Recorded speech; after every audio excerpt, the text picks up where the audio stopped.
Peter, kalau berbicara mengenai kebiasaan yang satu ini mulai banyak ditinggalkan, Peter. Ya. Terutama kan sekarang ini sudah tergantikan oleh teknologi dan banyak film-film animasi untuk anak kecil. Itu kebiasaan mendongeng ini sudah jarang dilakukan, terutama bagi orang tua ke anaknya sendiri. Betul sekali. Padahal itu mendongeng punya banyak manfaat dan juga tentunya lebih aman bagi anak-anak ya. Dan apa saja berikut berjuta manfaat dongeng yang kami bingkis dalam agenda Kasnet 5.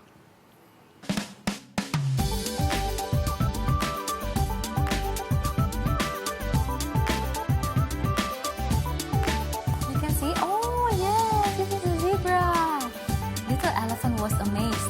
You're right, it's hard to see.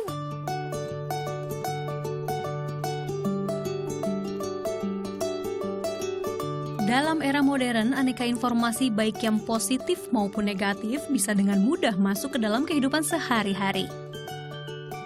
Keberadaan gawai atau perangkat elektronik memberi kita kemudahan mengakses segala informasi dan hiburan.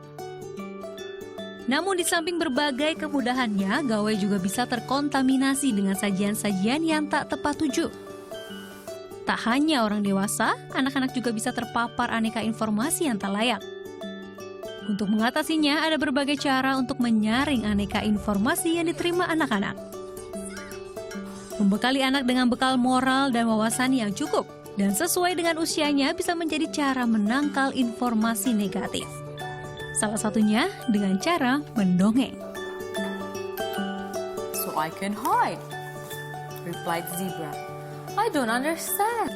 He galloped off. Bagi Nurbaiti, mendongeng mampu menanamkan pesan moral dan agama yang ingin ia sampaikan. Lebih secure yang pasti didongengin. Kenapa? Karena isinya bisa kita kontrol. Kalau di TV, kita nggak bisa kontrol apa yang TV sampaikan atau TV tayangkan kan. Ya bisa sih sekarang ada parental lock dan sebagainya, tapi apakah nilai-nilai itu emang nilai-nilai yang kita pengen tanamkan? Belum tentu juga kan cocok. Nah, kalau dongeng, selain kita bisa pilih, ininya juga beda, hasilnya juga beda, karena ada interaksi anak sama orang tua secara langsung, fisik, ya kan, emosi, itu beda. Tak hanya bermanfaat, momen mendongeng pun menjadi saat menyenangkan yang dinanti kedua anaknya. Senang. Karena saya lebih ngerti ceritanya.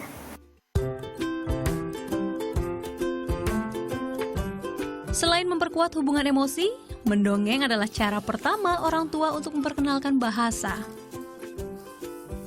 Mendongeng juga bisa selipkan nilai-nilai kehidupan hingga merangsang daya imajinasi anak dan bermanfaat bagi tumbuh kembang kecerdasannya. Dan ini akan mendorong banyak sekali pengayaan-pengayaan dari cara berpikir, problem solving skill gitu. Walaupun itu hanya berupa cerita, tapi diharapkan dengan cerita yang baik, dongeng yang memiliki nilai yang positif, itu juga bisa diaplikasikan di dalam dunia nyata. Mendikbud bahkan canangkan program 10 menit bercerita setiap hari mulai tahun ini. Malam hari kita meminta pada orang tua untuk luangkan waktu ngobrol dengan anaknya. Kira-kira 20 menit. Tentang apa? Tentang apa yang dikerjakan di sekolah hari itu. Jadi anak-anak nanti bercerita tentang apa yang dikerjakan, apa yang dilakukan, dan ketika anak bercerita itu dia sebetulnya tumbuh. Kemampuan dia untuk berekspresi, berkomunikasi, imajinasinya juga tumbuh. Meski memiliki segudang manfaat, mendongeng juga bisa berikan efek buruk. Pilih cerita menghibur namun tetap menginspirasi, mendidik, dan mengandung nilai-nilai moral. Jangan pilih cerita menakutkan karena bisa tumbuhkan sifat penakut. Dan jangan lupa dongengkan anak-anak cerita yang sesuai dengan umurnya. Tak hanya dilakukan di rumah, sekolah pun bisa jadi tempat yang menarik untuk mendengarkan dongeng. Dan untuk mendongeng bisa gunakan media tertentu sebagai alat bantu. Misalnya boneka.